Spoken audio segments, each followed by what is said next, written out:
Hey there, Linda Bryant here with today's tips for new directors, managers, and also supervisors who find themselves or are in new leadership roles.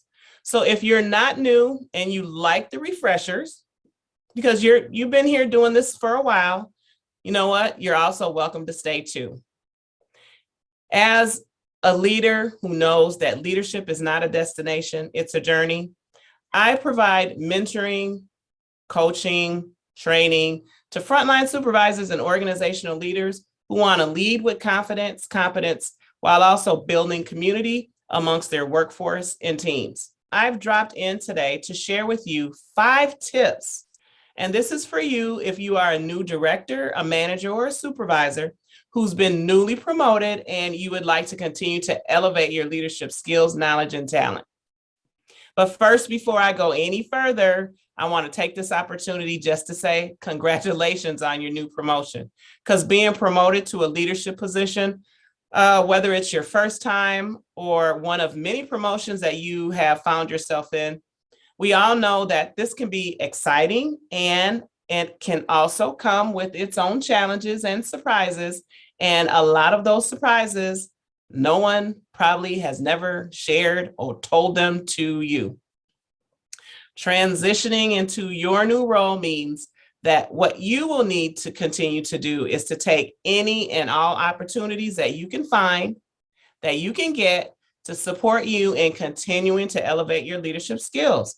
And this will move you from being just someone who was accepted into a role of leadership, but also strives to be an exceptional leader. Now, whether you're employed by a big company, working for a nonprofit, or even a new business owner yourself, these tips and many more to follow will be a great resource for you as you begin to settle into your new role. So if you're ready, let me share with you 5 tips. 5 tips that will support you in your new leadership journey. I want you to grab paper and get something to write with, because I'm going to get started now. So I'm going to try to keep this brief, okay? So for tip number 1, now, if you were promoted within your company and you were a direct service staff and you were providing clients or customers with amazing service, I want you to remember that you are no longer a direct service staff, but you can continue to provide and show others how to give amazing direct service. You may be new in your role and you still have a little ways to go before you are comfortable saying that you have all that you need to feel confident and competent. But remember, and let's not forget how you got here in the first place. You are an amazing leader and you have a good track record of doing great work. Now, that great work and that you brought that with you from your former or previous role to this job that you currently have now. So what I want you to do is I want you to focus on showing those that you are now leading how to improve within their job, within their scope, within the work that they are doing. And you continue to focus on elevating your leadership skills too. Now, you're going to find that you have some skills gaps, and that's okay. We all have skills gaps. And as long as you know what your blind spots are, and you focus on what those blind spots are, you will continue to grow and continue to be an amazing leader. You also want to master what is expected of you in your new role, as you are now a role model and providing leadership to many, many other people. So that's tip number 1. So tip number 2 is get to know those people under your leadership. And what I mean by that is learn more than just their names, their favorite colors, their favorite foods. Get to know what their values are. Get to know what are their goals, what are their career goals, and then also what are the strengths that they bring to the table. You never know when you need to call on someone that is on your leadership team to help support you through a problem or a challenge. You want to start off with creating your own way to get to know people. It doesn't have to be my way, but create your own way. You want to get to know everyone under your leadership.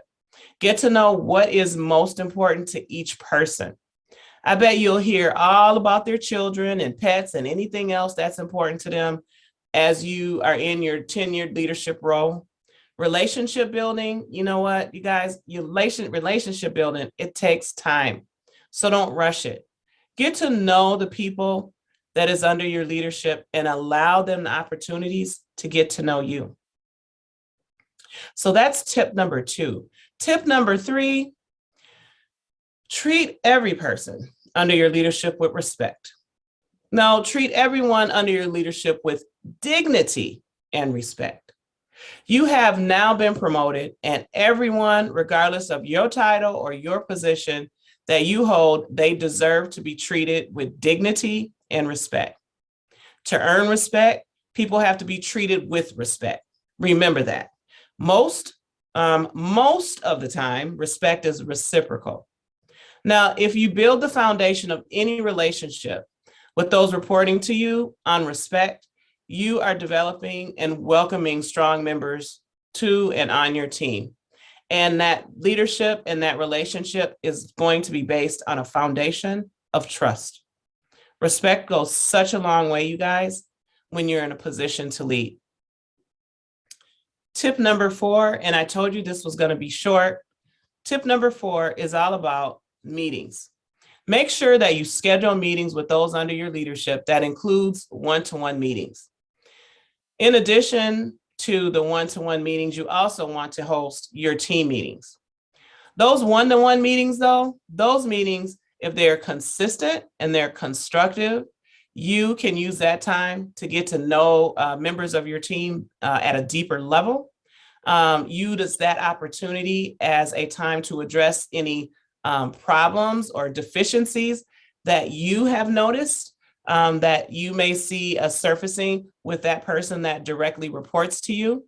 And that they may also come up and allow those under your leadership to have uninterrupted quality time with you.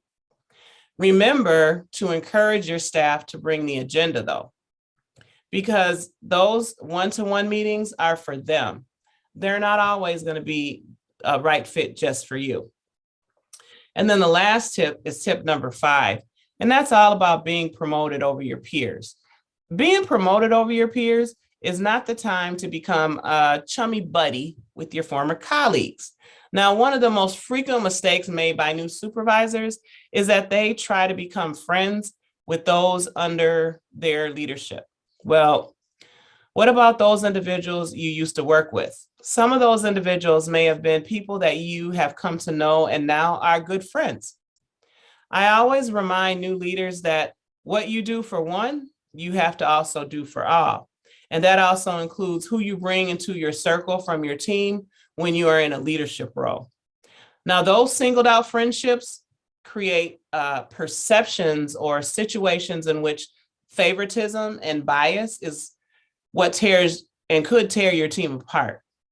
I would encourage you to set boundaries in the office and outside the office with your former coworker friends. It's okay to keep your friendships, but you also need to keep it professional all the time as well. Now, that was my last and final tip, but being in a new leadership role can be rewarding. It can be fun and exciting. But start your new leadership journey in the right direction with no place else to go for you but up. I'm Linda Bryant with Elevate Leadership Consulting. And if you'd like more helpful tips, tactics, and strategies for your leadership journey, be sure to like, share, and comment on this post.